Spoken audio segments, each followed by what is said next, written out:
Great question. We got a question from Fenra Goes Vocal. Where did you start?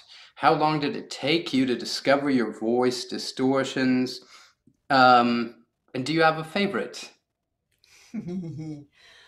I love false vocal fold distortion. I love it, but it goes hand in hand with like I love metal, and so I'm gonna like false fold more. It's just a thing that comes with the territory. I also really like how it feels. It kind of reminds me of classical singing, which is probably weird, but really, it does remind me of it.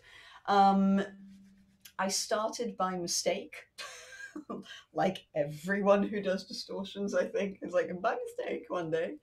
Um, and I did a distortion with my high school band. And then they were like, great, here's an Arch Enemy song, here's a Cannibal Corpse song, here's this, here's this, here's this. And I'm like, I'm game, let's do it. Um, so we did a whole bunch of that kind of stuff. Uh, how long it took me to discover it? It took me a while to discover it because I would say that I was listening to really, really, really distorted vocals very early on. Like I already, like by age 11, I had CDs with full on distorted vocals.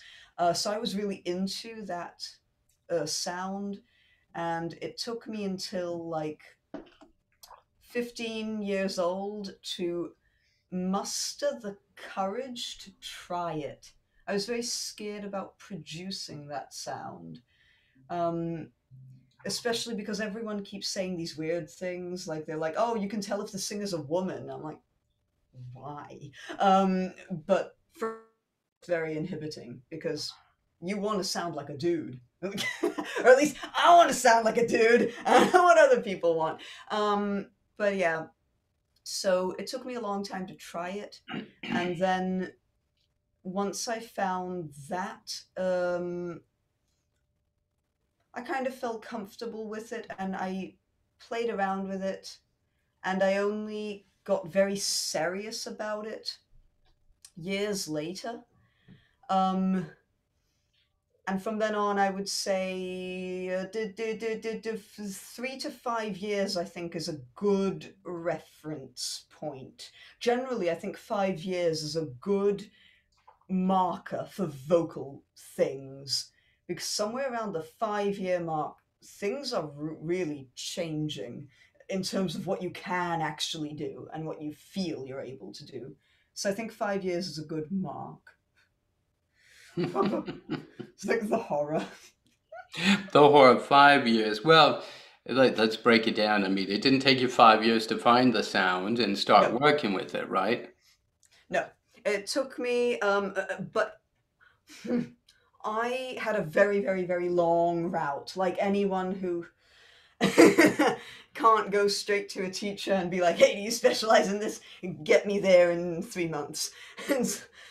So I had a very, very, very long road where I did the initial distortion.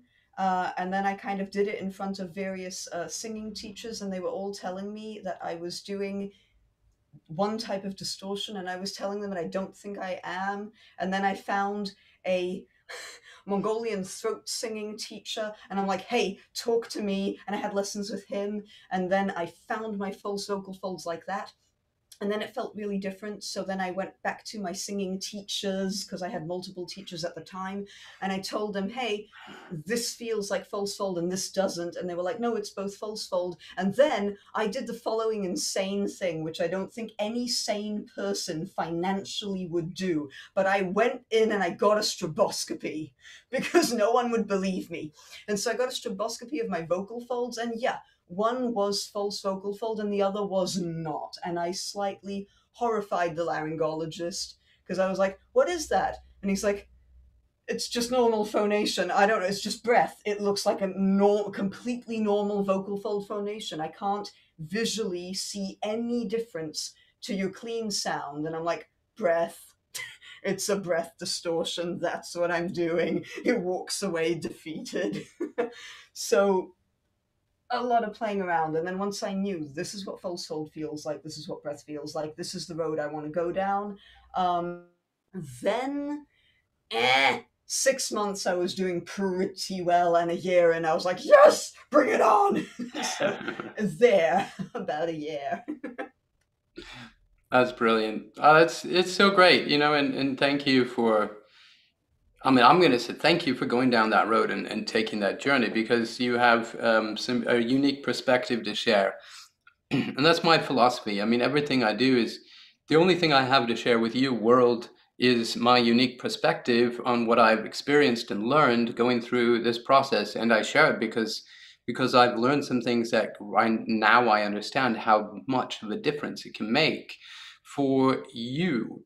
And that's my entire motivation with this series, Voice Masters live stream, is to invite wonderful international colleagues and experts to come and share their personal, unique views and experience and perspective with you, because we really want to help you get where you want to be faster, safer.